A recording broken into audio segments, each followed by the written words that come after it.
আমাদের মধ্যে অনেকেই আছি আমরা যারা ক্রিশ্চিয়ানো রোনাল্ডোর সমালোচনা করি তার অ্যারোগেন্ট আচার আচরণের কারণে।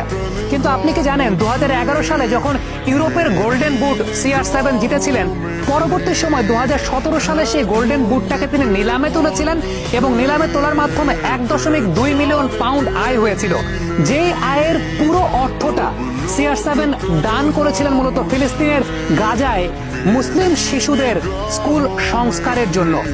এই যে এই ধরনের আত্মনিবেদনের জায়গাটা, কিংবা একজন ফুটবলার তার ফুটবল খেলার বাইরেও এরকম কর্মকাণ্ড করছেন, এগুলো কিন্তু প্রত্যেকের জন্য একটা অনুকরণীয় দৃষ্টান্ত। শুধুমাত্র